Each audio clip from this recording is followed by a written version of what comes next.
I got a call from your math teacher yesterday. She says that you were listening to the radio in math class. Podcast. It's a podcast. What? It was this episode of the Retro Rewind podcast. Faster, Falcor, faster! We have to hurry! All right, hang on tight.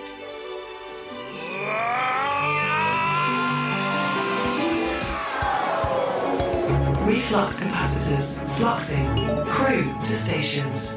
Scanning for The NeverEnding Story, 1984. Prepare to rewind in 3, 2,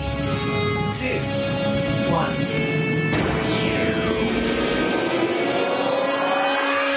Something very familiar about all this. Welcome, rewinders and new listeners, to the Retro Rewind podcast as we take our trip through the fourth dimension of doom. Dun, dun, dun. Yes, and when this is the place where we take a fresh look at movies and games from 15 or more years ago. I'm your captain of the pod, Francisco Ruiz, and I'm joined by your XO and mine, Paul, the master soundboarder Powers. That's like the third time you've called me the soundboarder. Is that my new title? That is your new title with all your soundboarders. Yes, it is.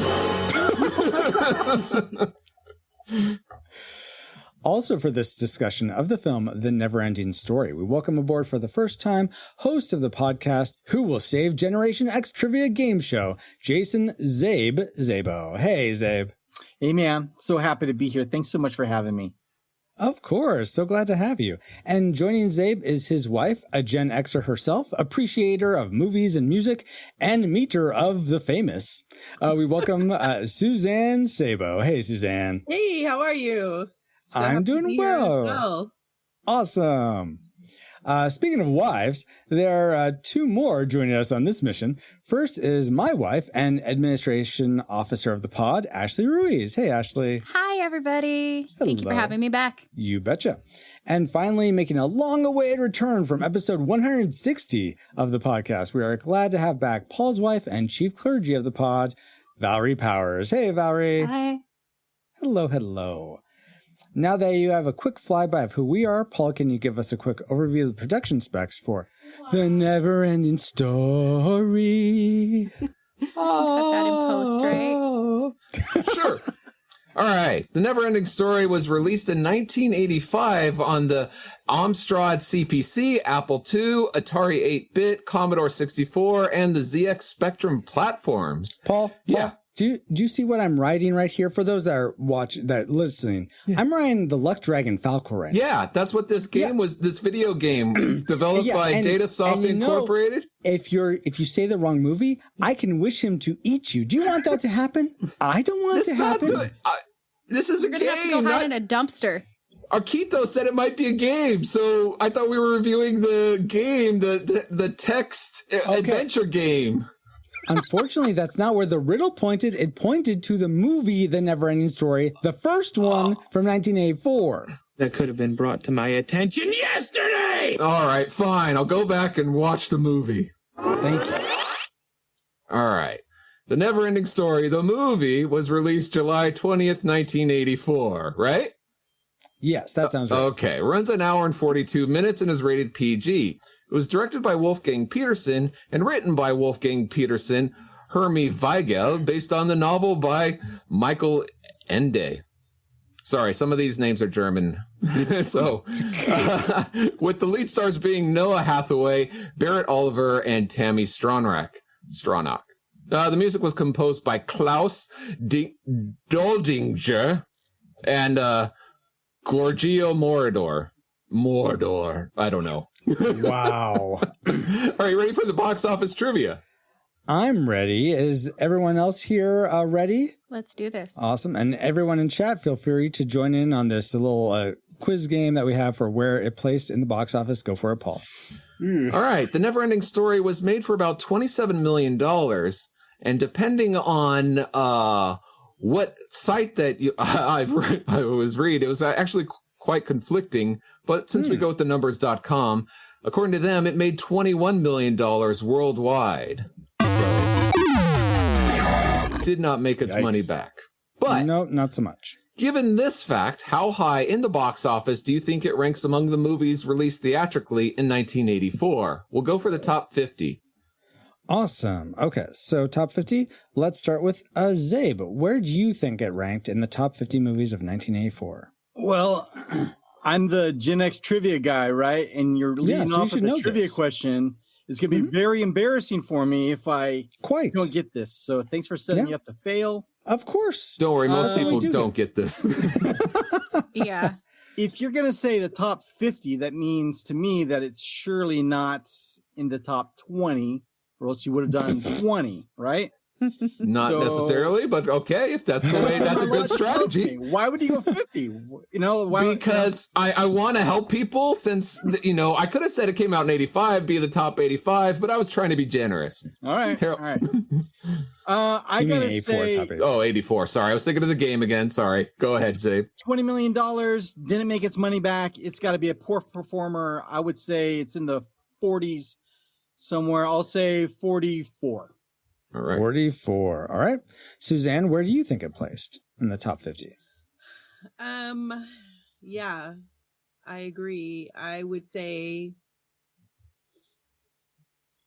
You can Price is Right, Zabe. That's fine.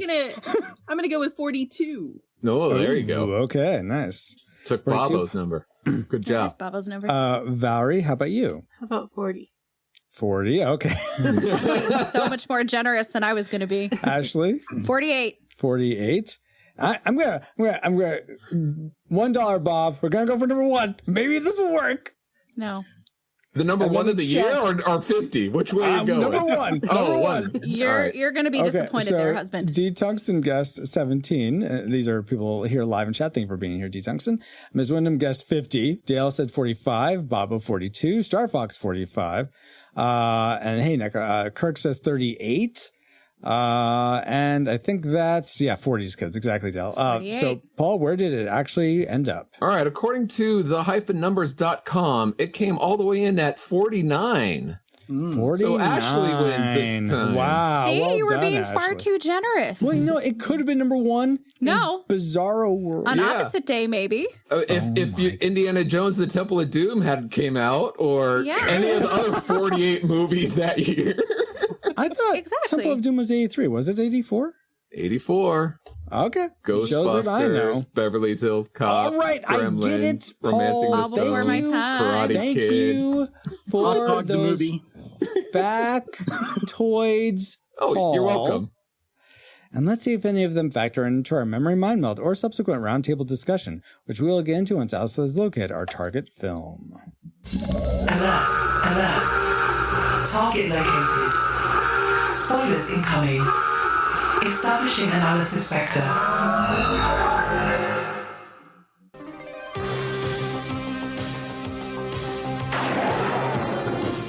For anyone who's ever imagined a fantasy, believed in a legend, made a wish, or had a dream, this is a journey to the enchanted world of the NeverEnding Story. An ideal holiday attraction, The NeverEnding Story commences Wednesday at Academy Cinema City. Also Glenelg Cinema Centre, Chelsea, Marriotteville, Semaphore and Capri Goodwood. Yes, I can't wait. Right? And maybe we look forward to watching the NeverEnding Story in an Australian theater also. Sounds good to me. I mean, in fact, maybe that's where we watched it, if memory serves. Speaking of memories, so let's get into our memory mind meld synopsis of the NeverEnding Story. Bastion is not a real name, and the bullies are justified in harassing him. What? So Daryl, Daryl, steals a book from Old Man Diabetes? I don't think that's diabetes. Bookstore owner. Boy skips school by staying in school and reading books he stole reading the book he stole from a horse and his boy. But we aren't in Narnia because it's the nothing that is going to get you. Nothing is gonna get you. And the book is called The NeverEnding Story. The Nighthog makes a funny sound when talking to Flying Bat and the Racing Snail and the Rock Monster. Treyo travels through Fantasia to find the princess while losing his horse to Padme's disease. Dun, dun, dun. Hot take. Between Atrax and Atreyu, the wrong one died in the quicksand. Wow. That is a hot take. The boy reader chooses a new name for himself, and shouts in the storm his mom's name. But what the heck does he say? Somehow this defeats the nothing, while the boy becomes part of the story and saves the princess and rides away on a giant dog in the real world because it's with science. Based on those memories, quite flawed as they were, what rating did they lead you to predict for this film before rewatching it? Classic, nostalgic, or tragic? Zabe, what was your prediction before you watched the film of how you would rate it? Well, I predicted that it would be nostalgic, but with an asterisk. That for children, the asterisk is, I think, for children is classic. Oh, okay, interesting. But for adults, not so much.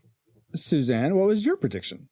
I predicted nostalgic the entire time. I didn't flinch. This is going to be nostalgic through and through. All right. Yeah. Fair. So. Paul, how about you? I predicted nostalgic because I haven't seen this movie in quite some time, and I had really no desire to go back and watch it anytime soon. Okay. Valerie? Classic. All right. Ashley? Nostalgic. And I'm with you, Valerie. Classic. Yeah, this is going to be a good fantasy movie. Why are you shaking your head, Ashley? Well, I apparently didn't remember anything really because like hearing all those memories and when I was going through my own, I'm like, what exactly do I remember of this movie? It's been like 25 years since I've seen it. Okay. That's quite a bit. So yeah, apparently I didn't remember very much at all. No worries. It'll be interesting to see if those predictions come true. But first, let's get into our discussion of the things we liked most about the NeverEnding Story. Let's spin up our best bets. And we'll begin with Suzanne this time. What's one thing you liked about the NeverEnding Story? I really liked watching it again and that feeling, remembering that feeling of like 7-year-old me and remembering that, oh yeah, this movie was so awesome to me. I loved so many things, like how he got to get vengeance on his enemies by riding Falcor at the end. I loved that. And bullies belong in the trash. Yeah, exactly. Revenge is a dish best served on a luck dragon. Right. I loved the feeling of like how, like, yes, he's the one. He's the one that can save them all. Like, as you're a child, you can make such a difference in the world. Nobody listens to me. And I'm the one who can change everything and, you know, save this world. And I loved that feeling that it gave me of how it feels to be a kid and to have this amazing fantasy and just absolutely do what you want and conquer and be part of something really important. Oh, that's so cool. Oh my gosh, Paul. Well, very cool. Zabe, did you have a similar feeling of like, I can take on the world, I can dream things, I can dream my dreams into existence, or was there something else you liked about this film?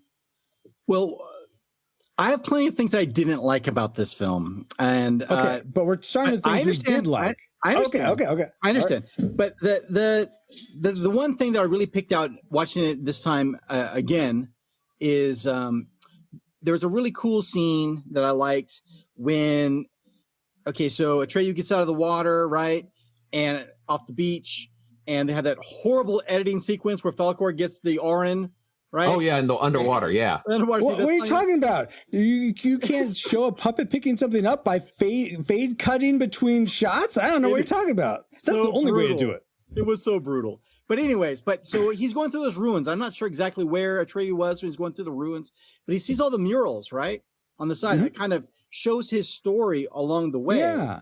And I'm like, oh, that's cool. And then the last mural that they show is the Gamork from Gaork.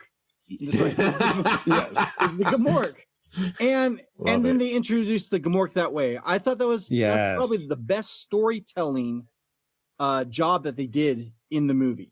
Oh, wow. Yeah. It's sort of like a summary and a foreshadow that happens right away. Yeah, that's the best usage of having the camera tell the story opposed to the vomitous, if that's a word, use of exposition that they do throughout this whole movie. It's a lot of exposition. Mm-hmm. What are you talking about? I think that's what was at the bottom of the swamps of sadness. Yeah. Do you suppose the Swamps of Sorrow sort of is a like a lake that feeds into, or a body of water that feeds into the Yes. Dang it. I'm gonna have to disagree with you.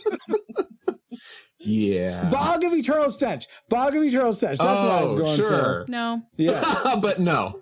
Oh, fine. Nope. Shot down. Fine. My dreams have collapsed. Ashley, what's something you enjoyed about the NeverEnding Story? Something I really enjoyed about the NeverEnding Story was the map backgrounds, the set design. I thought the world of Fantasia was beautifully created and on display in this movie. I even chose this background just because the map painting in the background when they first showed the Ivory Tower was just so ridiculously scenic and beautiful. Yeah. And going off of what Zabe said, the murals that they used to storytell, those were impeccably well done. And I felt like they really captured the story really well, and just all the sets, all the different places that they were, from the map backgrounds to the practical set pieces, the Ivory Tower, and everything in between. It was just very beautiful to see the world of Fantasia in so many different areas. Absolutely. I couldn't agree more. That's very similar to mine. Mine I'll call creativity, in that, like Ashley was just saying, the settings and the places are very creative, but not only that, the characters themselves, the different types of characters. And even I enjoyed the creativity of the plot of the boy and the story and how they become one and to save the Empress and all this. Wait. Yeah. Who becomes one? I did say that. What did I mean? Atreyu and Bastion become one? Yeah, in the mirror. Is that what you're trying to say? Yeah. How Bastion becomes part of the story that he's reading. Okay. Yeah. I thought either you're making up something or I missed something. No. He becomes Bastion because when Bastion becomes Atreyu, because when Atreyu looks in the mirror and he sees his true self, it's Bastion. They're connected. So they're the same. Oh, really? Is that what that was trying to say? They're not the same. Well, that's how I took it. That's how I interpreted wrong, it. Paul. I thought they were That's fine. I don't believe the sadness goes into the bog of eternal stench either, but that's fine. Time out, bad guys. I'm running out of air. No. Have any of you read the book? I'm wanting to read the book, but have any of you read it? No? Big nose from everyone? Nope, okay. And have more power to you if you want to. Okay. Well, good. All right. You read all the Oz. Zabe is about to weigh in. He didn't answer. I was going to say, I'm going to lie and say I read the book. That way, anything I say will trump anything you guys say from a opinion. Wow. And you'll never know the difference because you never read the book. Yes, but you just told us you were lying about it. I didn't. I was never mind. Oh my gosh. So is he lying about reading it or not reading it? I can't tell. It depends what suits me best. All right. Oh my goodness. Anyway, let's go to Valerie next. Was the imagination, the creativity of this world something that really appealed to you, or did something else make your like list? Yes, to both. Okay. Yes, I also love the cinematography, by the way, and the creativity. Oh, yeah. Yeah, but what I wrote down was I thought the movie had some really great themes for young children. And okay. My favorites were children can be heroes, overcoming despair, building self-confidence, facing your true self, and the value of dreams, hopes, and imagination. Aww. Very cool. The movie taught me that all adults are horrible humans. Yeah. And that you can put a raw egg in your orange juice and that can be your breakfast. Yeah, totally. He didn't skip the protein. That's the most important part. Yeah. He didn't though, because the eggs are protein. Or did you say I said he didn't skip the protein. It's the most important part. You got your protein, you got vitamin C. You don't need anything else. It's frothy. It's like an orange Julius. Yum, yum, yum. I didn't notice that till this watching. I mean, and that was a long take, and he did it. He was there, mixed it, and drank it. Like, wow. Yeah. All right. I saw him with the egg. He's like, what's he going to do with that egg? He's not going to put in that orange juice, is he? And he did. I think that's why he was such a horrible dad. He had such bad breakfast every day. So wow. Well, he's got to go make that money and, not pay attention to his kid. Yeah. Hey, when you keep your feet on the ground, you eat the eggs in your OJ, okay? Yeah. That's what I call a major dad. But What I call something that I liked about this film is actually I really enjoyed the soundtrack. I just loved both the score. Dun, dun, dun, dun, dun. I like that. I like the NeverEnding Story. That's sort of the theme song I enjoyed. But I appreciate the score more. In fact, it made me reflect on our conversation we had last time about Return to Oz. I feel if Return to Oz had the quality of soundtrack that this movie had, I would have for sure rated it a classic. So it would have helped that movie so much. Yes, it really would have, because I was thinking about how much it did help this movie. Because I enjoyed the soundtrack too. Awesome. Yes, I'm glad that you guys are in agreement. I enjoyed the soundtrack so much that last night I bought it. So. Really? Oh my gosh, that's crazy! Right in the middle of pausing, writing things we like, I was like, all right, I'm gonna buy this. This is great. Don't get any ideas, Francisco. Well, Paul, did that? Okay, let's get into classic makers then. Was that your classic maker, Paul? Sort of. Yeah. Okay. All right. What my classic maker I'm gonna call the production quality, and that includes. The music, it's like a magical score. It's so well done, just the different moods and tones. But also, I think the kid actors did a good job. Not the best, but I thought they really helped ground it for the most part.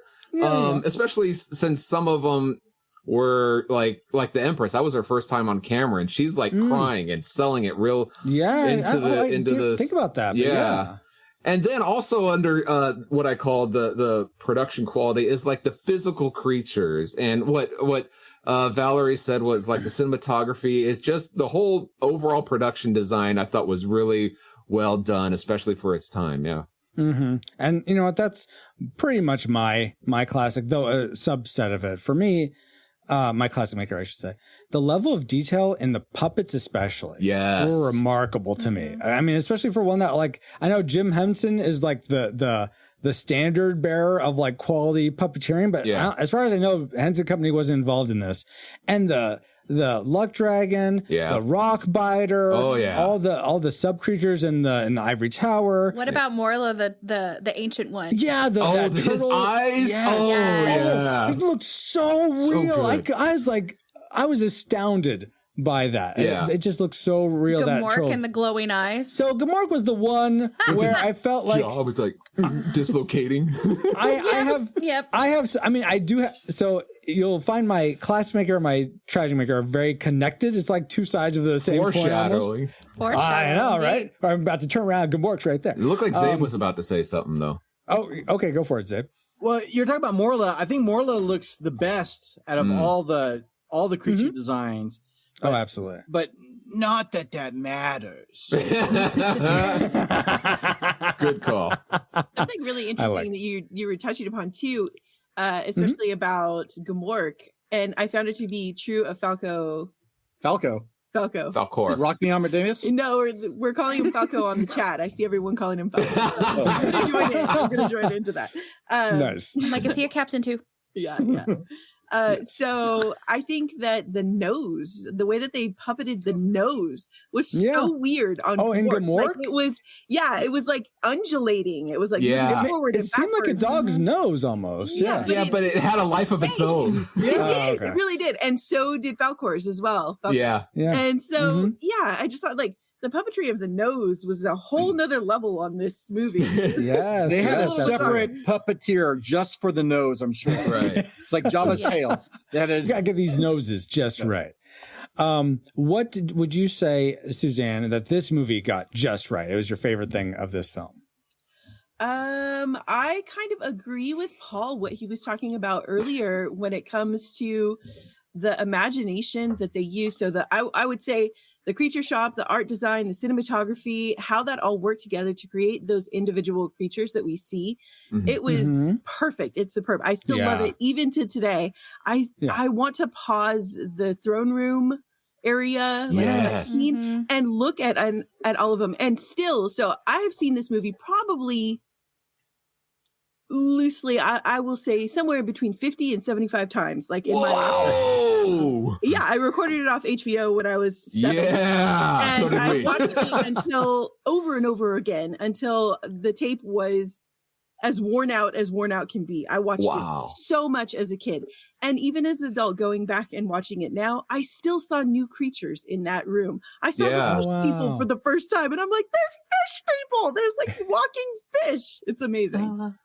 So yeah, I love that. I think they just got that right. They got very cool what it would look like if a child looked at an everyday object and an everyday creature like a fish or a turtle or a dog and turned it into something magical. It really did well.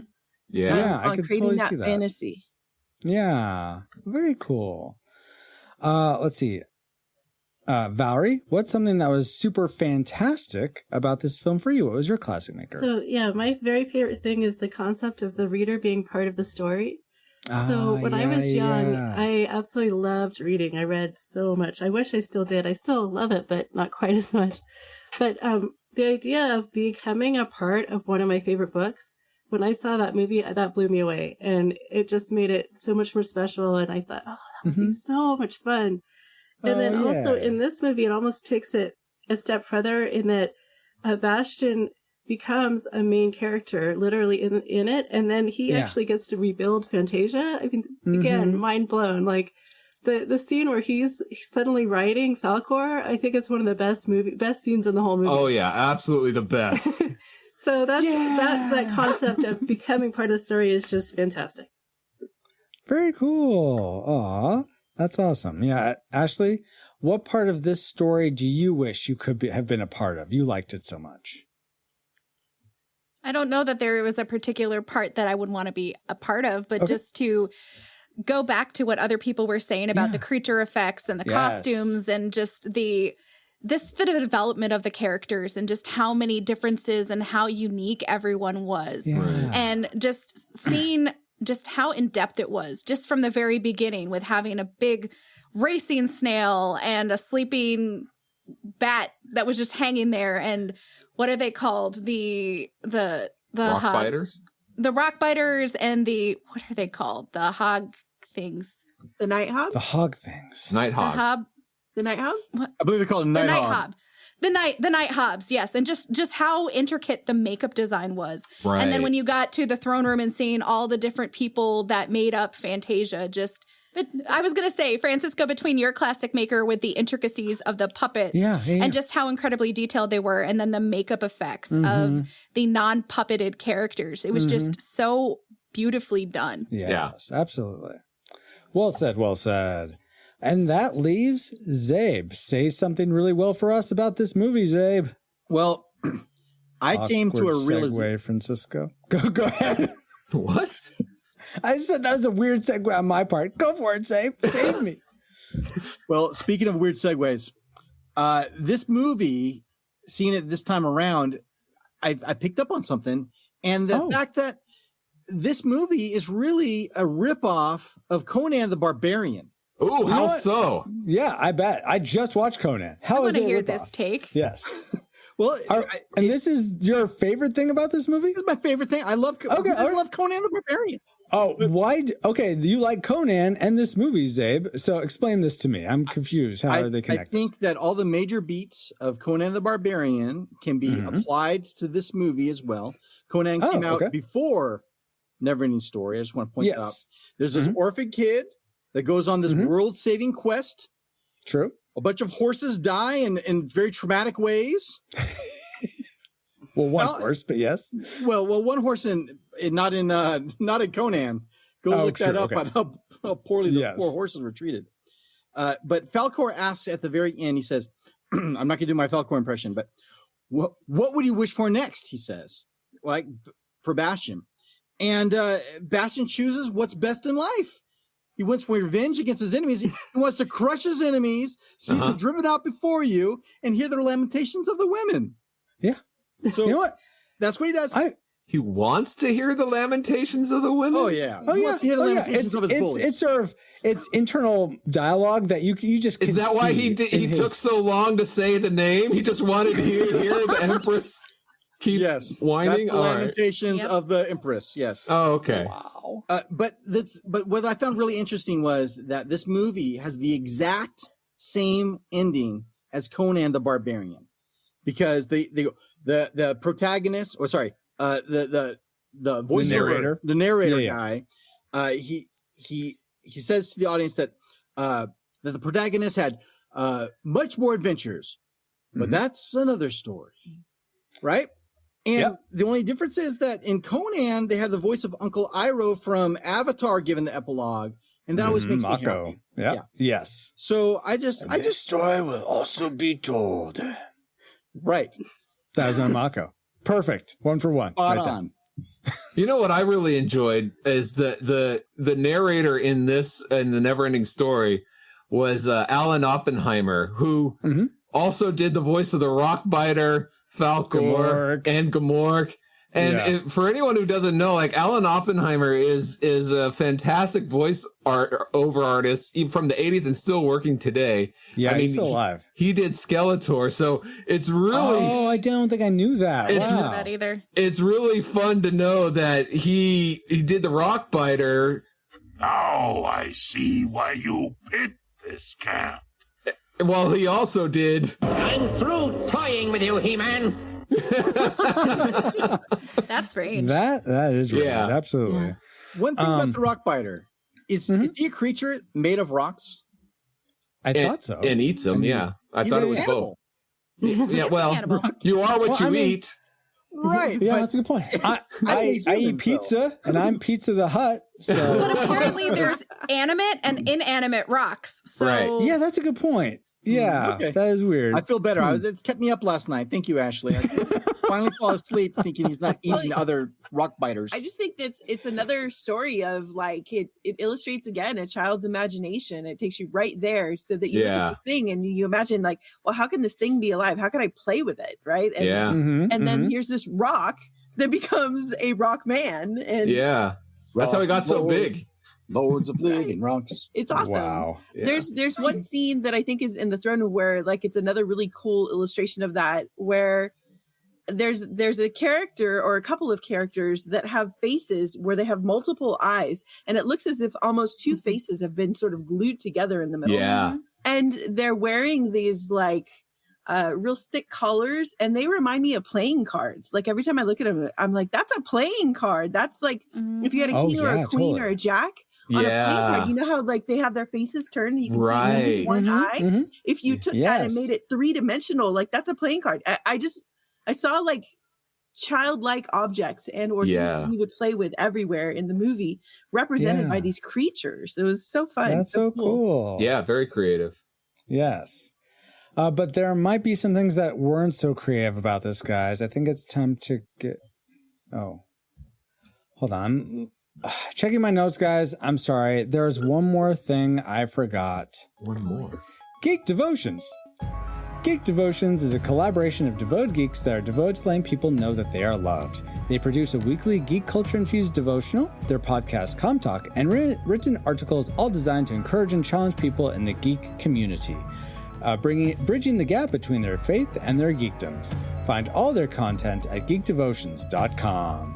Ah, yes. That's great, Francisco. What does that have to do with the NeverEnding Story? I don't know, about as much as your video game. Wait, the video game probably has a lot to do with it. Yes, it's based on the movie. I thought that would work. It didn't.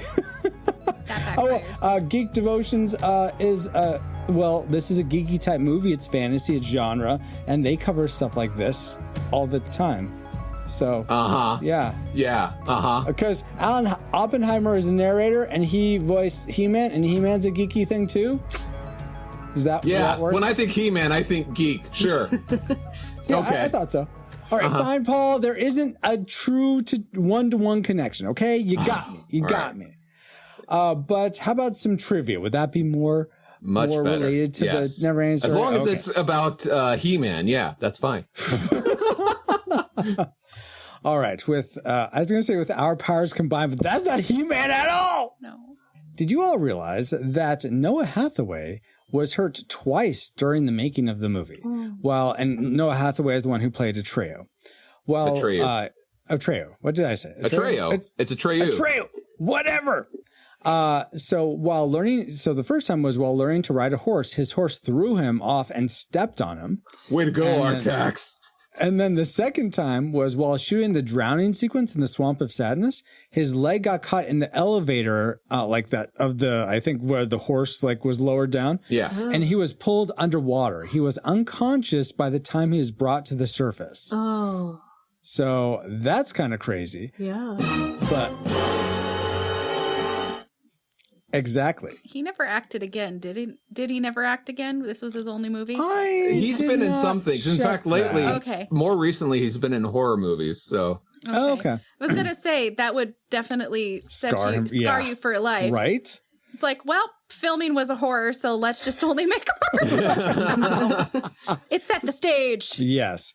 And just like that trivia set the stage for this trivial question. And since we have like this triple date night thing going here, we're going to do this a little different. So each spouse will answer for their partners this question, and then we'll see how well you know your husband and or wife. Oh, it's a newlywed game. Yeah, it's like newlywed game. Exactly. Where's my flashcard?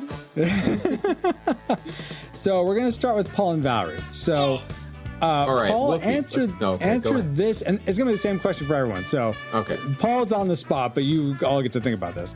The question is, what is Valerie's, so your spouse's, worst injury they have ever gotten in their life? Do you know this? I would say the time you broke your nose because it still gives you problems today. Is he right, Valerie? I mean, I'll accept that. I was thinking it was when I broke my elbow because I had to wear a cast for a month and that wasn't fun. Sounds like Paul was wrong. Well, they both kind of still bother me. Oh, does your elbow still hurt? A little bit. Oh, I didn't know that. They both had long reaching paths. Wow. Valerie, same question. What is Paul's worst injury he's ever suffered? This might be wrong, but I know he hasn't had any broken bones. But shortly after we got married, he threw his back out, and it's never really been the same. So I'm going to guess that. Is she right, Paul? Maybe. Because I was thinking, when I was a teenager, I was dog sitting and walking the dog, and I fell down this concrete sort of like ravine on the sides, and I scraped, I was wearing shorts, and I scraped my knee up to the cartilage. Ow. And that took a while to heal, but I think throwing my back out, that I've had problems a lot longer, so I'll default to Val and say she's right. So the powers are 1 and 0, I'd say. All right, 1 point for the powers. Let's move on to the Zabos. So we'll start with Wait, there's points? You could just say that, oh, yeah, sure. Whatever you say, yeah, sure. We'll do points. Well, just be prepared for us to lose, husband. We'll see who gets the power. The power. Zabe, what? My turn? Yeah.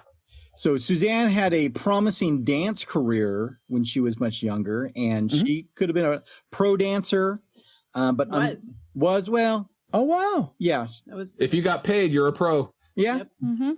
So she's a professional dancer, and she tore her ACL, and that pretty much was the death spiral of her promising career in dance. So I gotta say it's going to be the torn ACL. Yeah, no doubt. That is right. Good job. Good job. So yeah, I'd have surgery and do the full bore. So yeah, she has a cadaver's ACL in her knee right now. So oh man, craziness. ACL is that? Are you ACL? Yeah. Oh, so you're not spelling it wrong. ANKLE. No, it's what? Okay. Anterior cruciate ligament. Yeah. Suzanne, what is Zabe's worst injury? I want to clarify. I just want to clarify. Are we talking about one specific injury, or we're saying like more general? Because like with Paul, like his back, which is given him like that was kind of more of like a general injury. Because it's whatever Zabe would say is his worst injury. Whatever Zabe would say is his worst injury. Go for the psychological wisely. That's what I don't know. He has one specific one and then one general one. Okay. 50-50. Well, I'm going to go with the general, I think, because it's a bad idea. Okay, I'll go with no hints. Go ahead. I'm just kidding. I don't know what you're talking about. So when he was a kid, I believe it happened. I'm going to make it sound cooler because it sounds cooler. He got into a fight. Whoa. And he broke his arm. He broke his like either radius or ulna, like one or the other. But you should have seen the other kid. Yeah. Zabe, is that correct? Yes, I did break my wrist in a fist fight stemming over a frisbee golf incident in 6th grade. Oh my gosh. Wow. And that was but that's probably not my most painful injury. Right. Okay. That's where we're going for painful? It's just your worst, how you ever classify worst as. The worst time is when Suzanne and I were dating and she dumped me and broke my heart. Oh, that's the worst pain I ever had. Gosh.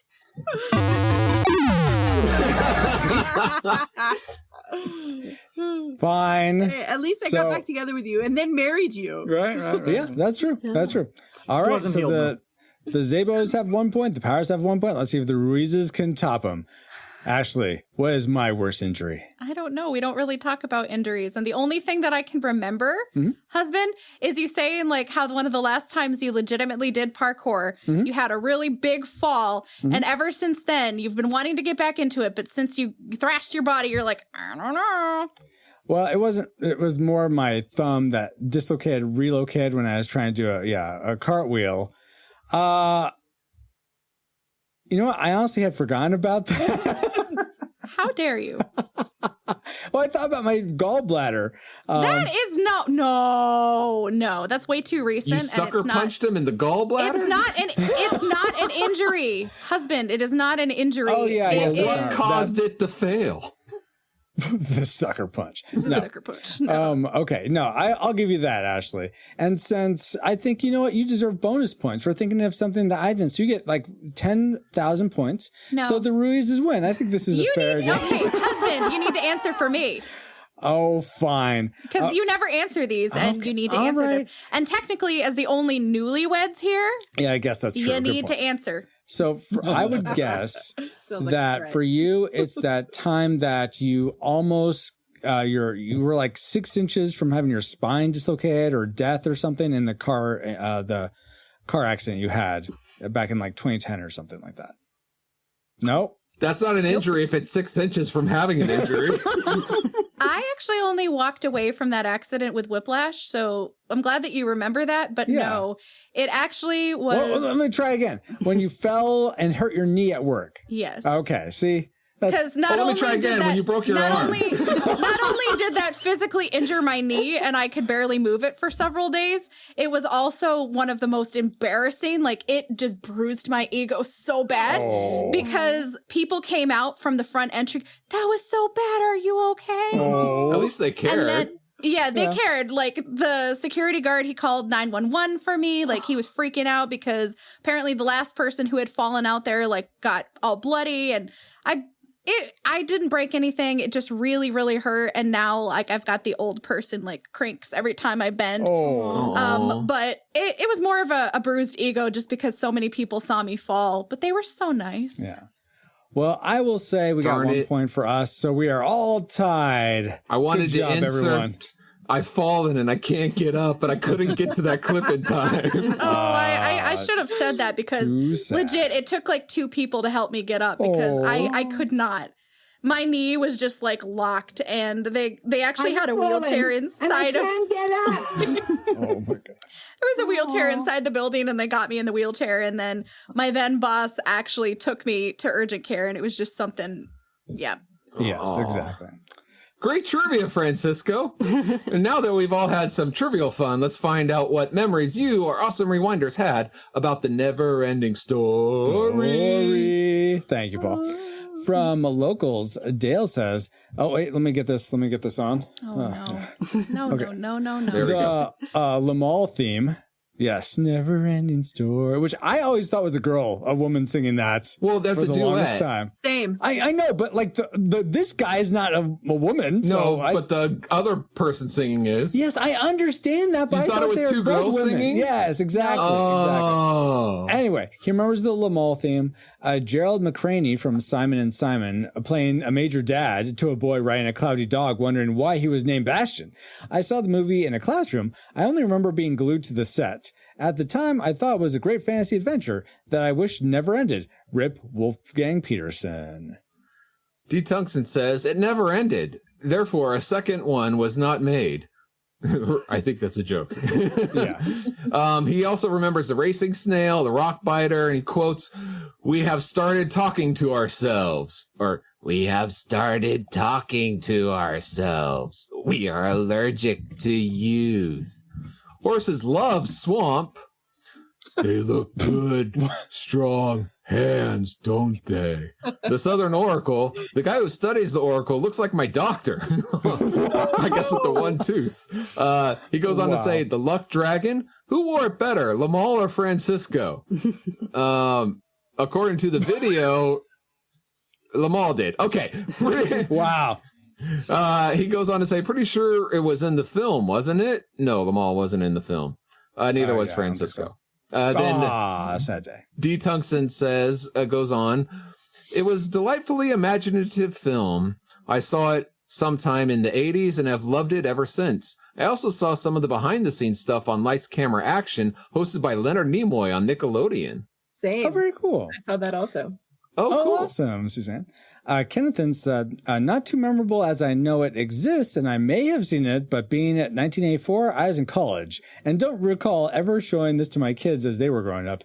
Have I ever seen this film? I don't know, Ken. From Facebook, David Gardner says, the 80s trauma train continues. He goes on to say, just kidding, I remember trying to turn up the volume to hear what name he shouted. Oh, yeah. Name. Yeah.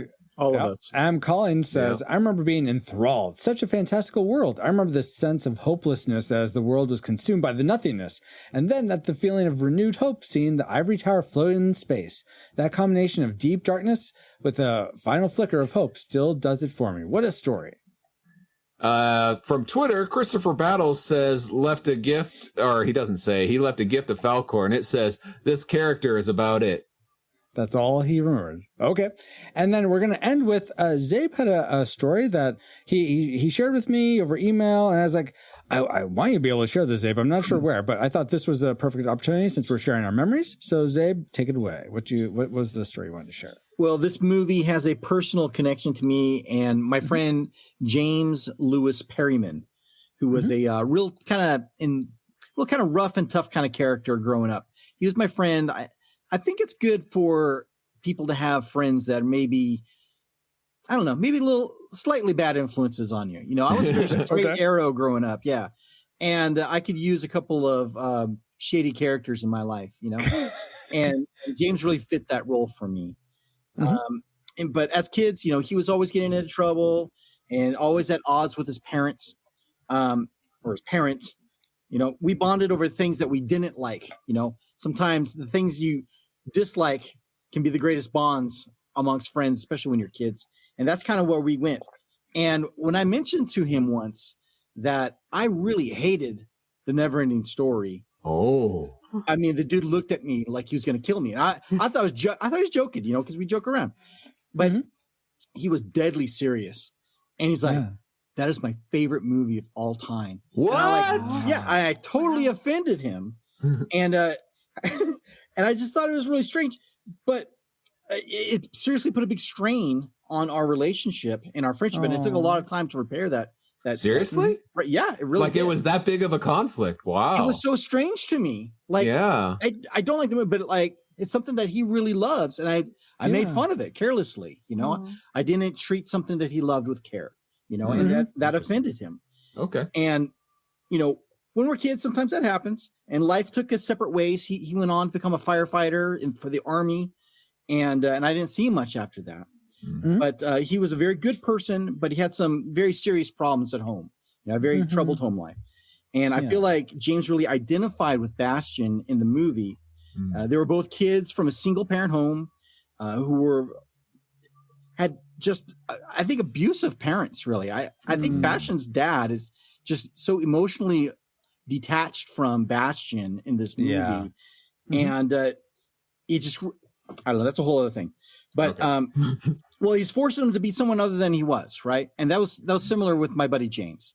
His parents wanted him to go off and do all kinds of other things and filled his calendar for him with very adulty things. And that's not who he wanted to be, but he was forced to be that way. And so, like Bastian, he was just a very sad figure in life. Both of them were looking for escapes from their troubles. And Bastian got Falcor the Luck Dragon, but sadly, James' story came to a very tragic end, as he is currently on a missing persons list, and last seen on May 3rd, 2002.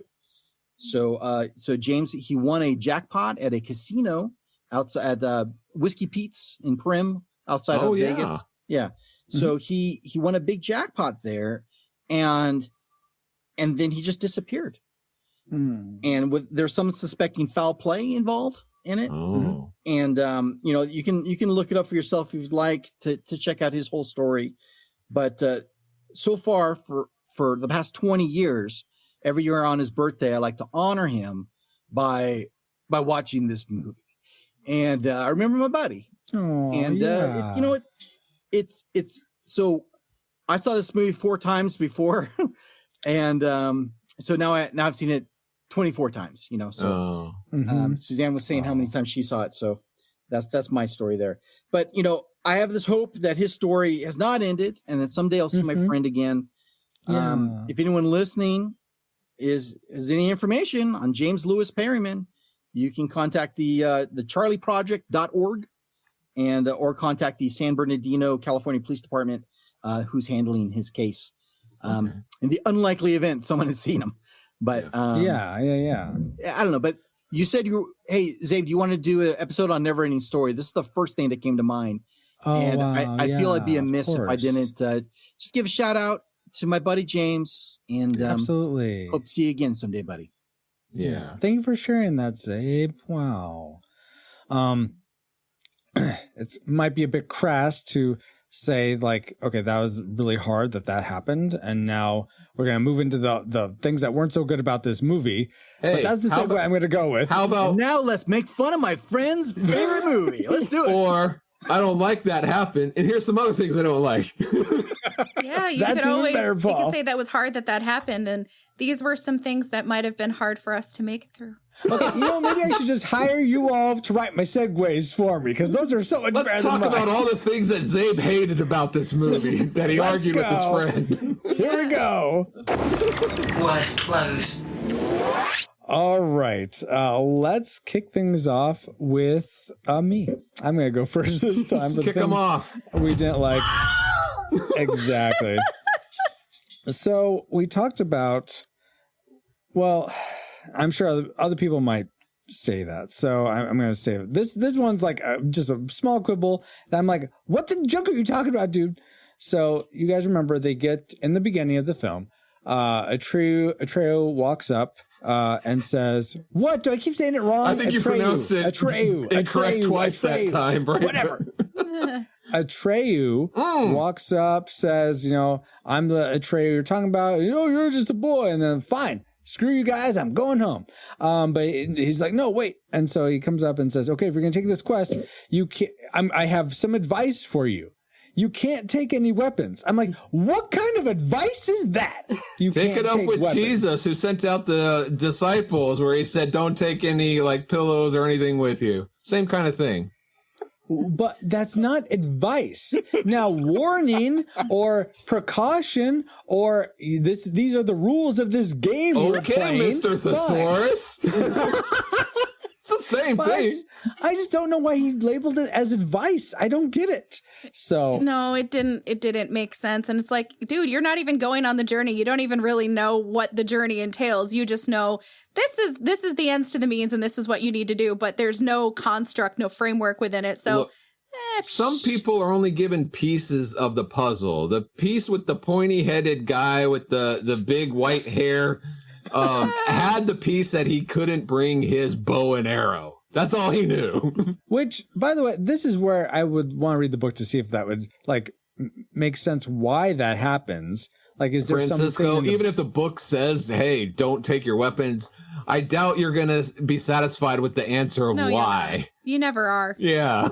How dare you? I've known you far too long. Don't feed me that. Oh, if the book says it, I'm okay. No, you wouldn't be. No. If they have a good reason for it. No, it has to be your particular reason. Okay, Francisco's Fabulous fan fiction. It's fabulous. That's where here we go. With this. So this would be a reason that would satisfy Francisco for no weapons. If he comes to, let's say the Oracle, like the Southern Oracle, the golden sphinxes, not the blue ones. Yeah, that's the first gate. The first gate. If going through them you had weapons that would keep you from entering, fine. And maybe that's why the guy with the lance, he actually gets zapped. It's not about your self-worth. It's about whether or not you're going to make war or something like that. Right. Then I could buy that. As a reason it's about not self-worth. Because he knew the Gamorreek was after him, and if he tried to pull his arrow out, and then he did not know Gamorreek was after him until the very end. How about he only knew that he couldn't take any weapons with him? How about that? Not good enough. Not good enough for Francisco. It's fabulous. Okay, let's move on though from that small quibble. Oh my gosh, Valerie, what's something you didn't care for in this film? Okay, so when Atreyu was looking at the guy going through the Sphinx gate, and then after he gets zapped, he's like, I'm going to try. And then the scientist next to him says, wait a minute, I still have a lot to tell you, important things. And he's like, whatever. About the second gate, yeah. Yeah, and he just runs off. And I thought, okay, this is an important quest. Like, why wouldn't you ask for every bit of advice you can get? Why would he just blow him off like that? The turtle would have told me if I needed to know. Well, okay, quick. Oh, what was that, Suzanne? I think it's like a kid. It's the logic of a kid. He's like, it's cool. I got it. Oh, yeah. It's fine. Yeah. Whatever comes. I can do this. Yeah. I've already seen the first part. If I can make it through the first part, I'll worry about the second part when I get there. My horse died. I'm fine. I think the whole scene doesn't make a whole lot of sense, though, because he's supposed to have his self-worth and be, worthy to pass the gate. Yeah. But the Sphinxes still shoot their laser beam eyes at him. Yeah. So, he gets insecure. Because he gets insecure. He gets insecure. Yeah. But then does he reset? It's about speed. It's how fast can you jump through this thing? That's what it's about. Through the thing. Yeah. He's the only one in Fantasia that can do a tuck and roll. That's why. That's what makes you worthy. Yeah, and if he had the bow and arrows, he couldn't roll. See? Oh my gosh! Fine, Paul.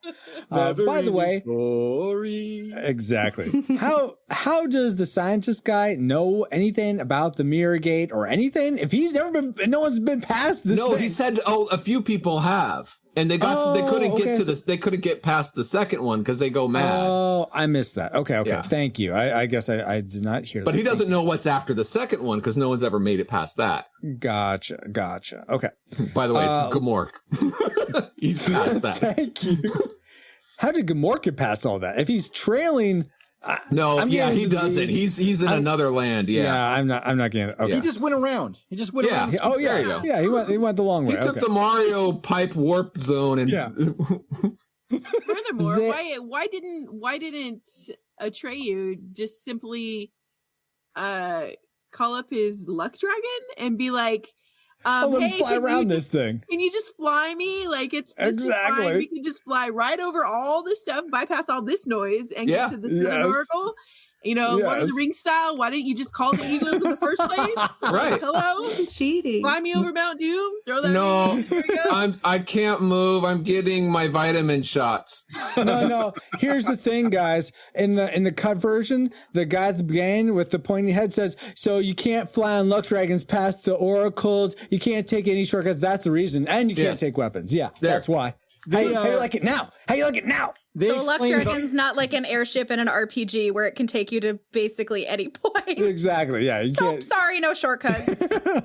They explain it all in the book that I've read. Yeah. Oh yeah, of course. Oh yeah, that's right. I forgot. You've read the book. You got to read the book. Read the book.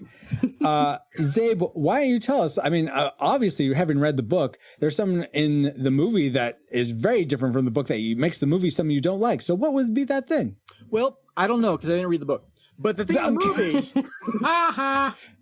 the thing in the movie that bugged me the most, and this is really stupid and foolish and childish of me, but that's on brand, because the name Bastion's not a name. I'm sorry. It bugged me from start to finish that the kid. No, Bastion's not a name. Bastion. No, Bastion. If he has Bastion has a child, that child's name would be Sebastian. Yeah, Sebastian. Right. But it's not his kid, though, Paul. And that's the point I'm trying to make. Well, you have to have a Bastion before you have a Sebastian. Oh my gosh. I think it's Sebastian, not Sebastian. But well, ask the crab. I don't know. His stuffy dad drinking raw egg and orange juice wouldn't call him by a nickname or a sub name. That's a good point. He was calling him by his full name. And yeah. And as such, I found myself and just the kid kind of bugged as an actor. You know, like he was how dare you? He's a little over the top. He's a little over the top. I could see that. I could see that. Okay? No, wait. It's a long journey. Right. Can't eat too much right now. What are you talking about, kid? You ate one bite. Yeah, exactly. And he very dramatically eats that pear. They if you remember how he's eating that pear, they pause at the end of that scene just to get that crunch in that last little bite. But the kid kind of bugged me, and you know, and that's when I saw this. I was 11. Like my parents were going through a divorce at the time in my life, and you know, I was grumpy. Maybe that's what you were upset about, not poor Bastion. Probably. But I found myself rooting for the bullies when they're coming after me. So, Wow. That's how much I didn't like it. Wow. That's craziness. Okay. On me. What the hell? Well, Suzanne, let's go to Suzanne. This was your childhood, but what about this movie turned on you? What didn't you like about it? You know what? It's funny because we talked about like two sides of the same coin earlier. I kind of have that a little bit. Where I feel like, you know, child me and the nostalgic part of me just loves so much, but adult me watching it now and trying to show this to my child now, it's a bit problematic in some areas, like just a little bit. I have a hard time with how problematic all the adults are in the movie and how it represents adults. Wait, are there adults other than the dad? Yeah, there's the bookstore, there's the teacher. Oh, yeah. Yeah. So three adults in particular. Okay. And so obviously his dad, we talked about that. The store owner. So we haven't really talked about that guy. Yeah. That guy is so rude to Bastion, and he just get out of here. The worst of him. He assumes that he would only be in the store for a nefarious purpose. You know, he's like the video games down, you know, the video game arcades over there. He does steal a book. And he's like so snide with him and his tone of voice. He's like insulting him, and then you wouldn't like these books. They don't have any bleeps or bloops in them. Yeah, and Bastion's like, look, dude, I read books. Like, chill out, you know. So I kind of felt like, to be fair, I think most kids would be rather playing video games than reading books. So he went with the general populace, but he doesn't need to. So I get your point. Yeah, well, he doesn't need to be snotty about that. How about that? Can we agree on that? He doesn't need to be rude. If you're gonna make that assumption, then like at least, you know, try to be pleasant. He's a child. Try to be this book's not for you. Right. Not for you. I mean, how does he know he's not Richie Rich gonna come in and buy a bunch of books? I doubt buy the store, dude. Come on. Not with that you didn't retire. He's not a rich kid. So, rich kids don't run. that's probably, you know, he's problematic in it. And then the other adult that I can pointedly say is problematic is what we talked about earlier, where the guy who's like the herald for the princess or the childlike empress. Yeah, I'm gonna look up his name while you're talking. Keep going, Suzanne. Yeah, and he's problematic as well. He also assumes the worst of a child and is like, oh, you couldn't possibly be a warrior. I'm going to dismiss you immediately just by how you look, because you could not possibly be What is this, a fantasy world? You can never be the great Atreyu. Yeah. And then, one more small point. Someone in the chat said this as well, which I absolutely agree. Is no one concerned that Bastian hasn't come home from school and that it's like late and raining and nobody cares? That's mine. Where's the father? That's mine. That's the thing you don't like, Paul? Yeah. Yeah. I don't know. Are you done? Because I can go into that. Probably, yeah. I'm done with you. Before you go, Paul, so his name is Carrion, played by Moses Gunn, the herald of Carrion. Isn't that like a dead carcass? That's what his name is. Cairon. Carrion. That guy looked like a cross who's dressed quite like a cross between a kung fu master and a slee stack. Yeah. Yeah, I can see that. And part Klingon. Right, I was going to say Klingon. Yeah. Wow. So anyway, go for it, Paul. My thing is, why doesn't Bastian go home when school ends? And they shut off. It's only afterwards he goes back into the attic and he's like looking around. He's like, Atreyu wouldn't quit now. Well, go home because your dad's probably freaked out. It's dark and raining, and it's like, I honestly don't know if the dad. I wouldn't say the dad's a deadbeat dad. I think he just has bills to pay, and he's just trying to do the best he can. He lost his wife, and he's probably just right. He's flustered about what to do. So exactly, yeah. He doesn't need to take it out on his son, though. If that's taking out, he got it good. Yeah, that's your point. It could be a lot worse, right? But yes. But the whole idea of him not going home after school, why not? I don't understand the logic behind that. But wouldn't you assume that the school would have reported him truant? Exactly. Saying like, hey, Bastian didn't come to school. And if I was Bastian, if I was like late for class and I'm like, okay, the bullies are in math class, I have a math test, I would probably just sneak back home.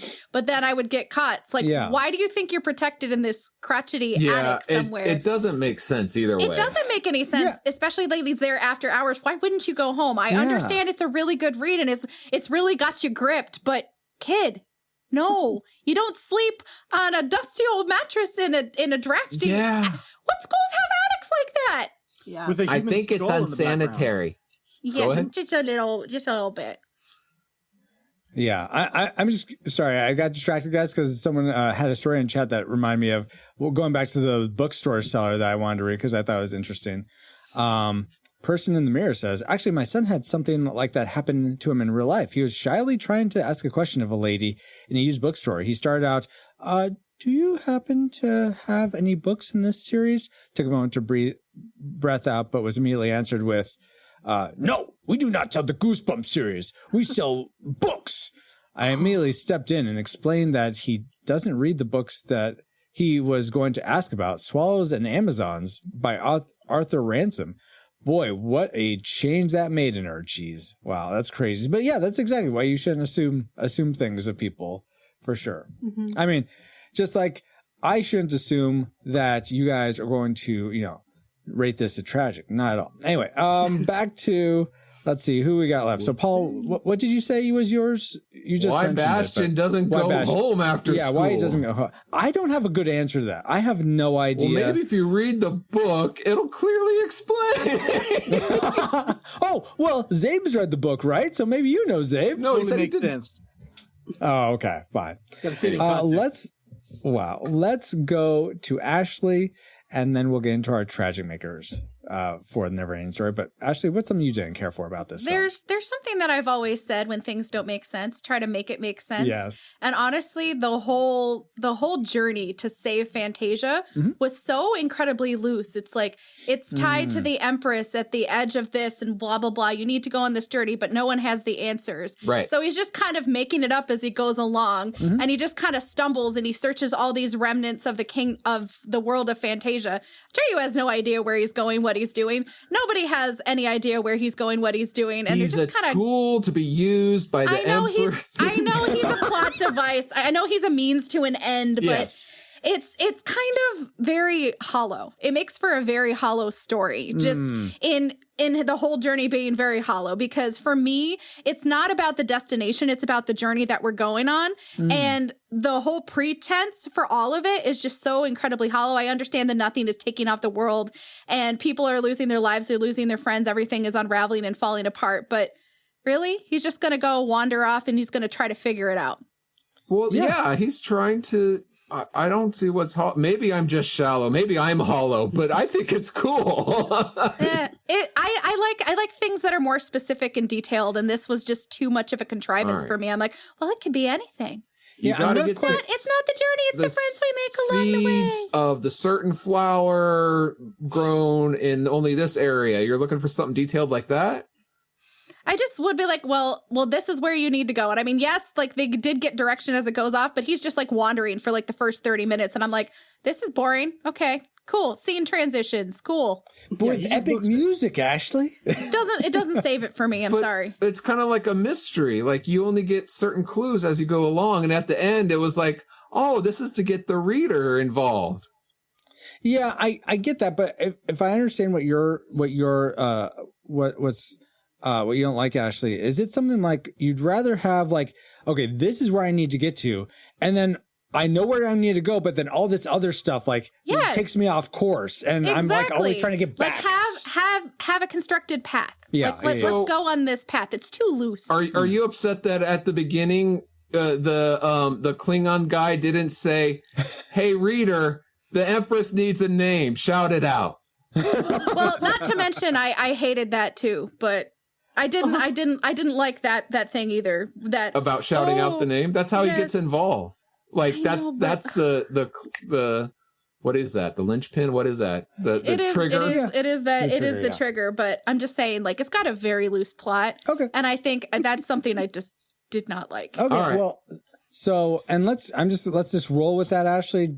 What did you hate most? Was it the looseness of the plot led to something else that you didn't like, or was it completely no. The thing that was the absolute worst, and it took me out of the movie completely, was the audio not matching the sync of the puppets and how it was so poorly timed. And anytime Falkor talked, it was like I was watching a live action Japanese movie that was dubbed like Godzilla, where their mouths would go 5 times. Well, their mouths would either go faster or slower than the audio, and it didn't match. Yeah. And it took away the realism of these puppets. Watch it in German. It's just the same thing in German, though. I'm sure the same thing would happen in German, but it took me out so much because when they were still and they weren't moving, and like when Falkor was asleep, just the detail in the actual puppet and like all the little crystals, and it was beautiful. But as soon as he talked, a puppet. Yeah. I know what you mean, Ashley. I hate when the mouths don't match the things that are being said. Point Those demonstrated exactly. Kairos. Point being demonstrated exactly. Yeah. It just I know what you mean. steals away the realism, and I feel like in this time, it takes me out. I mean, suspension of disbelief being so much. It's just you're asking too much of your audience because look, I'm okay with Muppets, but this has gone too far. Yeah, I mean, it's asking too much of your audience to believe that somehow these mythical creatures are like speaking because it just doesn't match up. Where did they even learn English? Come on. I know, right? Tell me about it, Paul. Ashley, and why? And Ashley, yes. I think the reason why the noses are so freaky in this movie is because it's to distract you from noticing that their mouths are not in sync. Everyone's looking at Falkor's nose like going 6 different directions at once when he speaks. Instead of that's very insightful. I mean, what I tried to do to try to like shift myself and reorient myself was like looking at Falkor's eyes. Yes. Because like those eyes are incredible. Those eyes were pretty good. Yeah. But the second he started speaking, I'm just like, ugh. You know what, Ashley? That's exactly my tragedy maker. Why am I not surprised? It threw me so much when it was just like, especially with the woo, like whenever it's like, and there's a name for all the different like shapes your mouth makes, and that has to do with like animation and stuff. And I forget what they're called though. But it is especially apparent that it wasn't matching when they're making like woo or ooh sounds. And it bothered me so much. I don't know why it did so much, but they had the wrong ADR director because the audio dub was not matching. And they needed a better ADR director. And I felt like they kept cutting away whenever it was almost like obviously they're cutting because they can't get the mouth to look right. But it's like now you're cutting until I even know more that you're not getting it to look right. And it takes you out of the moment. It really does. Exactly. So yeah, this character that looks so rich is just like cheapened. Is cheapened. Exactly. And I feel like that's sort of the way. Well, I mean, I had this other one. The other thing that was cheapened for me was that the matte paintings or like the outdoor shots and the matte paintings, they all look beautiful. But then when we're on the studio, I sort of knew we were on the studio, like in the Swamp of Sorrow, or that grotto place that Trejo was at when he's eating, and Bastion's like, great idea. I need to eat one bite of my sandwich. Like that one spot. It's like you're obviously on a soundstage right now. It was just so contrasted or juxtaposed. It wasn't a unified experience. Yeah. Just do it all on location or do it all on the soundstage. Pick one. What is this, a movie? Right? Or make the soundstages look more real. I don't know what to tell you, but they looked very close. Twice as nice, guaranteed. Sorry. What was that? I hate it when they play an ad in front of my sound effects. Okay. So me and Ashley had the same Tragic Maker. Let's go to Zabe next. What did you hate most about the NeverEnding Story? I think it kind of goes in line with yours, Francisco, is they really, it's kind of an all or nothing thing with the production of this. It's either everything looks great or everything looks awful. Okay. And well, I shouldn't say awful, but everything certain things look off. And other things look just beautiful. So they kind of put all their eggs in certain baskets instead of a whole cohesive unit. Yeah. You know? Well, they spent $27 million, which was the most expensive film from Germany at the time. Germany. Yeah. And they apparently to Das Boot or something, like who knows what kind of... I was gonna say I'd be interested to know like what the financials looked like. Where did the money go? It obviously went in this scene and not this scene. Was it all into the puppetry? But then it's like, oh crud, we did it all in the aesthetic of the puppet, but now that it works, how are we gonna make this work? Oh, just get some fishing wire. It's gonna be fine. If I had 27 more million, I could make it work. I think they were pretty proud of it too. I don't know if you guys know this, that there's some sort of park or display theme park kind of thing. Yeah, did you guys know that? No. Yeah, no. Where in Germany or somewhere? So my best friend was raised in a military brat, right? Yeah. And so she was over in a town close to Munich, and she went there all the time, and she rode Falkar. And what? Cool. Wait. When did this park open? Because I am an Army brat, and I was in Germany from 87 to 89. Okay, so she was there. So the movie was filmed in 83, and I think she said she was there probably. She said that was the year that they moved there. So sometime, like, I'm guessing 84, 85. She said she even went on like a field trip. Like, I am so mad now. Mom, if you're listening to this episode, I blame you. She went several times. Yeah, and you can get up on Falkor, and what they would do, apparently there was some sort of screen either in front or behind, and then you could watch yourself, and they'd turn on this wind machine, your hair would blow. Oh my gosh. And everything. Yeah. And they have all kinds of stuff there. Yeah, there it is. I know my new Tragic Maker is that I didn't get to go.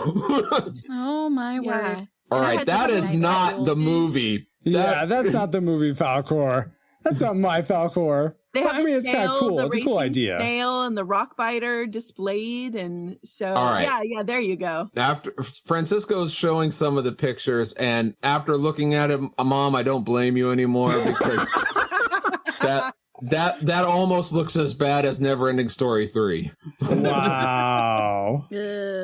Ouch. Wah, wah. Anyway, okay, so. That's not that I blame my mom because we're trying to save her for the podcast. I love my mom. Yes. She's trapped in the crystal ball. Jeez, I know. Save the mom, save the podcast. That's what we're doing this for. All right. Anyway, but Dave, I could see what's one example though of something that, an effect or a part of the production that didn't stand out. Because other than the clouds maybe and that spinning thing at the end where Falkor loses Atreyu, I'm not really. Nothing really is coming to mind for me. Is there something that's nothing is coming to mind. I meant to do that. As a whole concept, from the movie making parts of it all, but even in the writing of it, I just think parts of it are really kind of lazy. And, there's like, I don't know, 5 minutes of opening credits in this movie. Yeah. You know, it's like so long of opening credits. Like this movie's slow for kids. and They're already boring. sleeping. Yeah, slow and boring. The first 5 minutes. But just, I keep harping on these names, but for some reason that really bugs me. Like Bastion, that's fine. Atreyu, that's a cool name. Falcor is a cool name.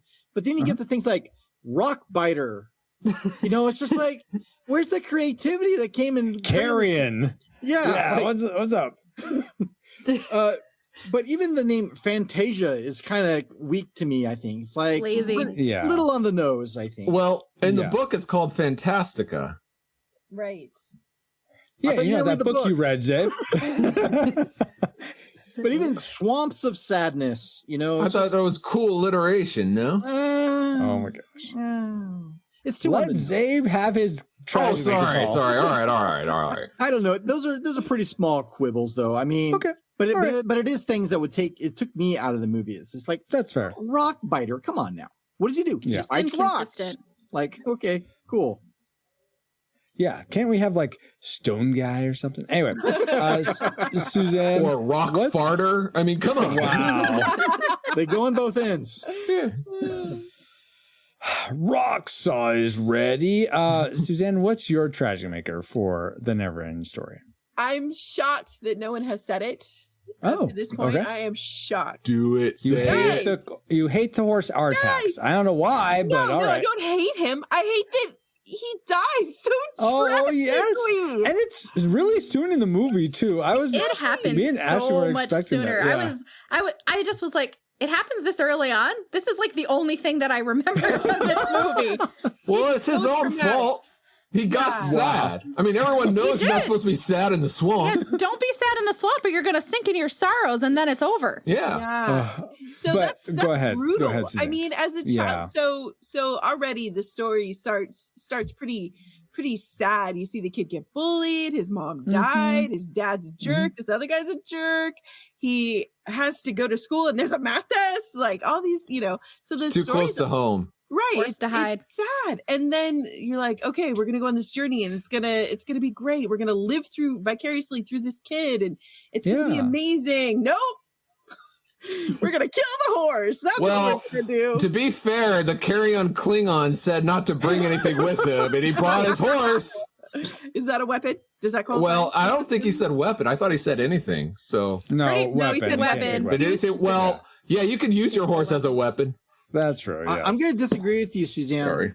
You don't think? Well, okay. Dun, dun, okay. dun. So with an asterisk, because it's always great in stories when the stories mean something, and how they can make it mean something is with a sense of danger and with purpose. And when raise things actually So Artax's death does raise the stakes.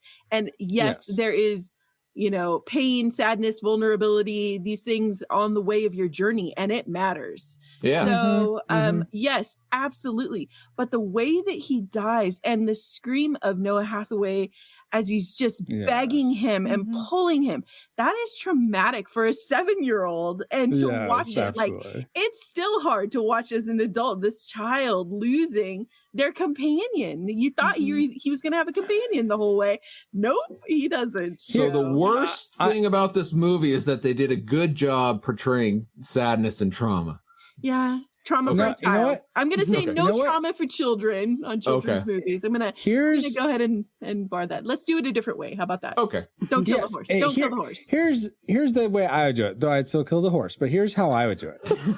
I would actually, during, before the Swamp of Sadness, the narrator talks about how, Artax and Atreyu went to the Mystic Mountains, or they went to all these places. That's where the dwarves live, right? Sure, whatever. Yes, that's the Misty Mountains. I said Mystic Mountains. Completely different. Same thing. Oh my gosh, Ashley. So you see, so I would have loved to see the movie have Atreyu and Artax go through those things and have these key moments where they save each other and they become even strongerly bonded, and then to have him die. So basically what you're saying is strengthen the ties and demonstrate that they have an even stronger relationship than the one that's demonstrated so just in the brevity of their scenes deep in the trauma. It's a montage. Deep in the trauma, exactly. Deep in the trauma, because it was literally just a short, brief travel More montage. trauma for children. Yes. Yes. Yes. Because I mean, well, here's the thing. Here's the thing. I know you want to say something, Zabe. I will get to you right after this. But Francisco's speaking. There is an element, I wonder if it's subconscious, if it's intentional or not on the part of the storytellers, but Bastian is trying to escape his life. And I wonder if this is a way of saying, hey, in stories, crap happens. Crap happened to you in real life. Crap happens in stories. You can't just escape it and run away from it all the time thinking that you're going to outrun it, because it's going to catch up to you eventually. It's going to find you wherever you go. So that's what I missed the pooping part of the movie. Sorry. Oh my gosh. Zabe, what were you about to say? In Wolfgang Petersen's defense, I gotta say that they did film more scenes with. Oh, okay. With from what I read, at least, with Artax, what's his name? Artax and Atreyu. The horse and his boy. Yes. The horse and the kid. Yes. The horse and baby Conan. Mm-hmm. Oh my gosh. They did see more scenes, but. From also what I read is Spielberg was a big friend, close friend of Wolfgang, and helped him with some of the editing. I don't know if that was one of the choices that he edited 7 minutes out. Yeah, so I don't know if that was one of the things or not. I mean, if Spielberg says, "Hey, maybe you should make this edit," I think you take his advice. But by the way, in 2019 they came out with an extended. They put 4 minutes back in. I haven't seen it. So I'd be curious to see what 4 minutes were. It's probably like, this scene is like 10 seconds longer. Right. This scene is, 4 minutes doesn't seem like it's going to do that much. Yeah, but it's an extra 4 minutes of Bastian eating a pear. Yes. It was an apple. Just what I needed. It was an apple. It was green. It was green, whatever it was. It was one of the few times in movie history where the person eating the apple didn't come off like a jerk. At least to me. Dale said more credits. Goodness. It's 4 more minutes of credits. Credits, Let's get it closer to 10, people. We can do it. It's the extended remix of NeverEnding Story song. You got to see where that 27 million went to. Let's go. 12-inch remix. Let's go to Valerie's Tragic Maker. What did you hate most about the NeverEnding Story, Valerie? Well, you touched on this a little bit, but I saw a pattern of Bastian running away from his problems. I also noticed that there's this theme throughout of the balance of keeping your feet on the ground versus dreaming. And really the whole movie is like, dream all you want. And I actually really value imagination. So I'm surprised I'm saying this, but I feel like it was imbalanced. Yeah, absolutely. I actually did think that Dad had a tiny bit of a point in that, like, he was trying to teach his son that education is important too. And then the first thing he does when he gets to school, I'm just going to ditch school. Even though he said, okay, Dad, I'm going to, try harder. So he ditched class. Then he didn't go home at night. So I feel like the whole movie is just like, forget responsibility. And I actually really love fantasy and imagination. But come on, let's have a little balance. Now I see what you're talking about, Suzanne, when you were saying you had some problematic stuff with showing this with kids. I'm like, but after what you said and what she said, I'm like, yeah, there is a lot of there you don't want your kids to follow. You have to give some context. There. Mixed messages here. Yeah, here's what I learned. What kind of kid's gonna like stay in a school and read a book? Now, if I had a Game Boy, I could see doing that, but I wouldn't have stayed in the school. I just would have gone back home. Yeah. What's the point? Hey, Francisco, this was 1984. Yes. Before Game Boys, books were Game Boys then. He still could have heeded the advice of that bookstore owner and gone to the arcade, but they probably would have reported him truant. And who knows? This was 1984 in Germany, so who knows? It wasn't Germany because the signs were in English. Yeah, but what technology would he have really had? He could have stayed home and watched The Price is Right. Yeah. What did Columbo say? Back in my day, movies were called books. Is that what he says? I think so. In The Princess Bride. Yes, I'm pretty sure that's what Thank you. I was like, that's not Columbo. What is that? Well, it is, but... Yeah. Yeah. Good enough. Anyway, that leaves Paul. All What was not good enough about the NeverEnding Story? Okay, so my classic maker, I said, was what I called the production quality. Yes. So my tragic maker is what I'm going to call the production quality. And it's basically a little bit like what you guys said. The kid actors, I said they were great, but there are moments that are like, okay, let's take a couple more rounds on that line. Let's like, oh no, not again. The bullies are after me, not again. Like, there's a couple of takes that they could have done again. Like, let's try to get that right. You talked about the physical creatures. I agree. Ashley, the eyes in Falco are amazing. I think it's actually a lot better than a lot of what like they're doing with CGI these days. Yeah. I mean, they model and they have to puppet and rig it in CG in the computer. And I think Falcor's eyes are even better than what's most of the time what's doing. And it's done so well. Right. But when he tries to move his arms or like that bat trying to fly, it's like, oh, that only goes up. There's not. It's sad because we just reviewed the Labyrinth, and you have that character Ludo. Now, granted, this is Jim Henson comparatively. I mean, but in the mid 80s, what they were able to do with puppetry, they could have pushed it a little more, like you said, in the mouth, in the arms, and then even like some of the effects, like the green screen doesn't really age well. Granted, going into this, you got to know this is a mid 80s movie, but the worst thing about it, of someone watching it today, is they got to realize this is a mid 80s movie. What, they don't have CG back then? Come on. Well, yeah, you have to use a green screen. You know what I thought was like weird? Baby's movie. Watching it as a kid, like the scientist and his wench, whatever they called it. Yeah. I just thought it was like kind of weird. I thought him and Atreyu were the same size. It wasn't until an adult I was they're trying to make him smaller. I just thought they were messing up with the special effects. Oh, really? No, I thought that forced perspective actually worked really well. As an adult, I see that, but as a kid, I'm like, I just wasn't paying that much into it. I was just like, okay, that's like special effects or whatever. I think they're the same size. They tried. Yeah. Wow. All right. Well, lots of two sides of the same coin with all these likes and dislikes, class makers, tragic makers. But now that we've entered all our trajectories into the firing computer, Alice, you have a firing solution for us. No. Yes. Firing solution complete. Rating salvo at the ready. On your mark.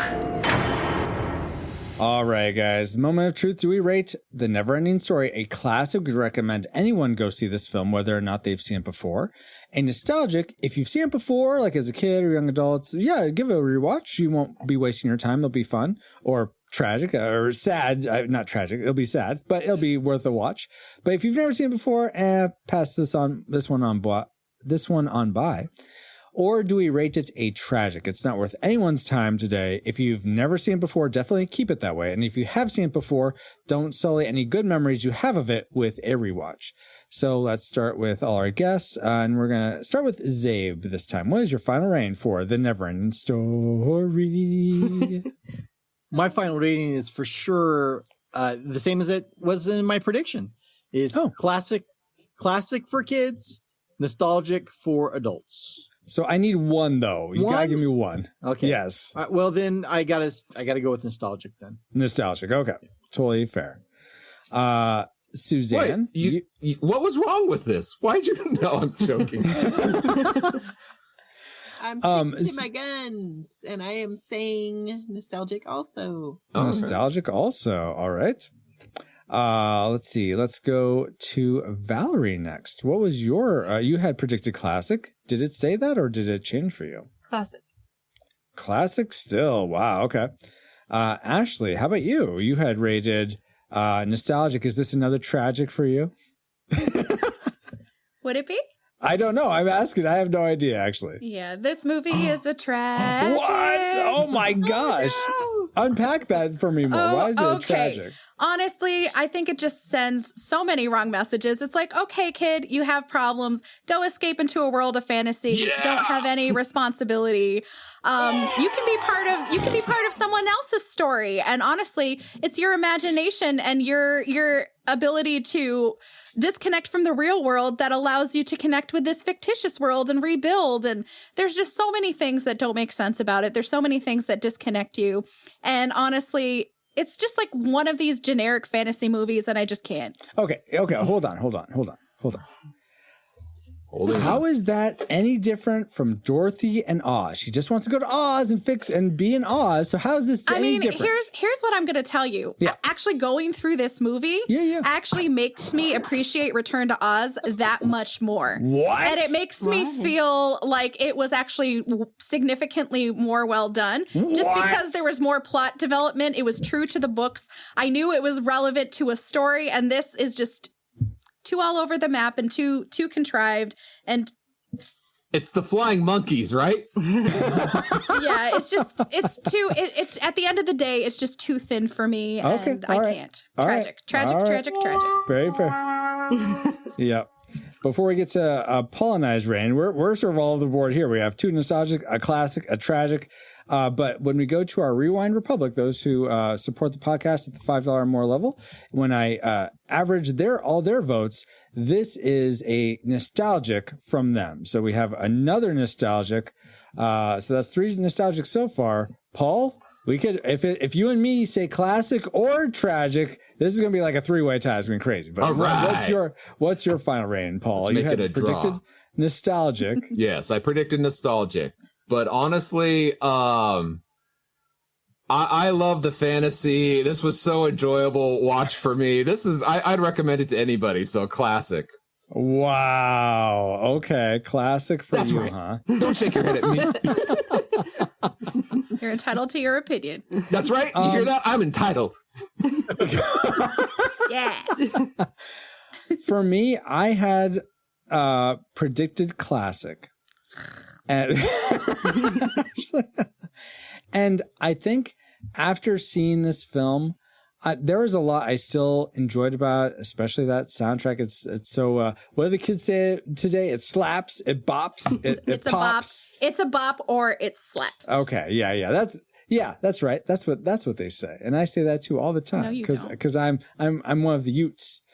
Anyway, for me though, I think there's, I have the feeling that I read this book and this movie is going to be like, how did they do this poor job with the movie? Well, based that's on that? How the original writer felt. Yeah, the author hated it. Oh, really? He hated it. He hated it so much he had his name removed from the film, and he sued the company trying to get them to stop making it. Yep. Really? Oh my gosh. He Okay. lost. And lost, yeah. And I can't, and I guess I shouldn't make that statement because that's a position from silence because I haven't read the book, but like you guys were saying, I don't like how it's pretty much just shirk responsibility, just go after all the things in your fantasy dreams and stuff. Don't I'll say it this way. When you want freedom comes with responsibility. So to say that they're disparate, they're not connected at all, I feel like is a false. It's not saying the right message. Go follow your dreams responsibly. So many people say go follow your dreams and cheer them on, but no one's ever saying responsibly. Do you want to hop aboard the tragic train, Francisco? No, I'm not. No, it's not tragic by any means. Oh, boo. It was fun getting to rewatch. So I'm going to rate it nostalgic as well. So bummer.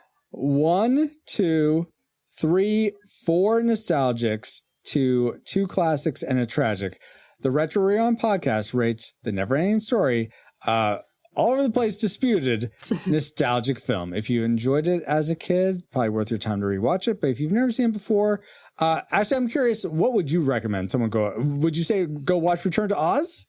I would probably say if you're going to choose a movie that's set in fantasy with puppetry that was done incredibly well, go watch Labyrinth. Yes! That is the best. Out of these most 3 recently reviewed films, Suzanne. I would say go to Suzanne. Labyrinth. If the tight pants aren't doing it for you, maybe go watch Return to Oz. It's dark, it's jarring, watch the original. but it still has more to offer than this movie because there's actually consequences. Go watch Conan. It's the same movie. Actually, yeah. I've seen Conan the Barbarian. I actually enjoyed that movie a heck of a lot more than this Conan one. the Barbarian. I just watched it, loved it so much. That one is a nostalgic or maybe a classic. That I don't know. I haven't seen it in so long. Oh, we'll rewatch it this weekend. Yeah, we can watch it tonight, right now. And I'll tell you how much better it is than this movie. Give me that sweet, sweet Basil Polydorus. Oh, I love that. Absolutely. I'm through toying with you, He-Man. But now we're done toying with our final rating. It's time to get back to our own time. Good old 20XX. 20XX? Comsat online. Receiving incoming transmission.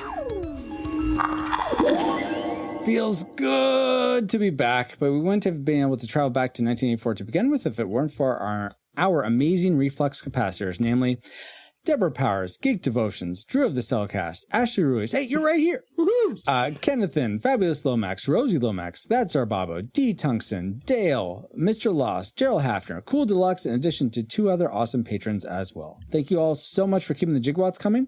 And if you want to help keep us flying, and get bonus content for your generosity, head over to retrorewindpodcast.com/support to start. Flying like on a luck dragon? Yeah, exactly. Do that right now. It looks like a big, good, strong stream, doesn't it? It's probably sponsored by pauljpowers.com. And while we're thanking our supporters, we also want to give a big, fantastic hug to Zabe, Suzanne, Valerie, and Ashley for supporting us with their thoughts about the NeverEnding Story tonight. So I'd like to go in alphabetical order. So we'll start with Ashley. Where can people find you online? Or is there anything cool you got going on? Nothing to promote, nothing really going on, but if you are interested in some of my takes on faith, fandom, and everything in between, find me on Twitter at Ashley Ruiz 1186. Great. And I think next is Suzanne riding the alphabet train. Where can people find you online if they want to get in touch? Almost nowhere. I just Excellent. Yeah, Next. I'm a big fan of Retro Rewind podcast, and also thank you. Shall we play a game? Who will save Generation X podcast? Ooh, which I was heard lucky of enough that. to host one time, and probably really? never Awesome. again. It was so hard. So I totally respect what you guys are doing. You guys are awesome. I love it. Thank you. And especially Zabe too, because I see what he goes through. And man, this podcast and stuff, no joke. You guys are awesome. Thank you very much, Suzanne. Thank you for joining us. Yeah, glad to have you. And Valerie, where can people find you online? I'm on Instagram as Hazel Gen Xer. All right. Nice. And what you post on Instagram? Just like family stuff or a lot of different things, but mainly travel and flower photos. Oh, nice. Yeah. Very cool. So check that out. Yep. And Zabe, thank you so much for joining us. How can people find you online? Is there anything cool you got going on? Thanks for having me again. I am the host of a podcast called Who Will Save Generation X? It's a trivia game show. It's the only Gen X trivia game show podcast in the entire world, as far as I know. That's worth listening to. Yeah. You know what that means? It's the best Gen X. The highest rated trivia. Gen X highest trivia, highest rated, most award-winning or award-wanting podcast. Just because it's technically also the worst doesn't mean that it's not good. No, we highly recommend go check them out. Yes. If you are a Lots fan of Retro Rewind podcast, you can check out the episode that Francisco and pauljpowers.com was on our show. Do they? You know what? I don't think they need to check that one out. Maybe if we have a rematch where I was going to say, see if you can predict the outcome on that one. Spoiler. I totally predicted it before you even were done. I was like, I know how this is going to go down. Thanks, my wife, for that support. I did. I knew. He's not a true. He's not a true. Pat Maria not being in Taxi. Happy days. I know Happy that days. now. He had his own restaurant. Thank you. Well, actually, you do not have to be a Gen Xer to enjoy the show. No. Or be I've on the show, listened. I've frankly. enjoyed it. Oh, good. I'm glad. Yeah. But the show aims at saving the things of Generation X from being forgotten and fading into oblivion. So that's our goal. That's our aim. And we kind of talk about some things of the past and have a few jokes and sell some trivia. It's a good time. It is. Very it's fun. Cool. And that's at Who Will Save. Yeah, where can you find it? When you're done checking out pauljpowers.com, you can head over to whowillsavegenx.com. In fact, if you go to pauljpowers.com, there's a link to Francisco and I's episode of Who Will Save Generation X. Awesome. What? Well, very cool. Anyway, thank you. Go ahead, Save. Francisco, we would, in all honesty, we would love to have a rematch between you and Paul. That'd be super fun. And I'm very thankful that I've met you guys and the little bit of friendship we got going on. I really appreciate it. Absolutely. And thanks for having me on again. Of course. Thank you. And thank you for you like mentioning how how Suzanne was all like NeverEnding Story and like saying, hey, can she be on? It was awesome getting to have both of you on and making this this triple date thing. I thought that was very cool. So thank you so much. Yeah. Thank you again so much. Ashley, Suzanne, Valerie, and Zabe. And thank you to my awesome luck friend, Paul. You're welcome. And all you rewinders, new or old, for another fun voyage. That's right. You can find me, pauljpowers.com, at pauljpowers.com. And you can find me on our Discord for show announcements or just to say hi. Join us there at retrorewindpodcast.com/Discord. This podcast is a proud member of Culture Box, a curated collection of podcasts, videos, and articles that will provide you a balanced meal of content. You will find culture celebrated for its past and future, satirized for its extremes, explored in study, and created anew in story. Point your web browser to culturebox.media. Interesting. All right. As that mysterious voice just said, we are now part of Culture Box Media Network. Find all the shows unpacking truth through story, comedy, and geekery at culturebox.media. And with that, Captain, it looks like we need to wait for the next riddle to unlock. Indeed we do, Paul. But thank you, EXO, and thank you all for listening. We pray you are more joyful today than when you first hit play. But like a Pokemon, we gotta catch you for the next episode, wherever that ends up being. Help us figure that out by listening to the next ship's log and send us your answer to the riddle if you have it. And that will hopefully be our next episode of the Retro Rewind podcast. Fourth dimension of D mission complete. Decoding next riddle. View RRP ship's logs for more details. Things will work out fine, Atreyu. Never give up, and good luck will find you. You furry, flea-bitten fool! I'll cover my throne with your hide!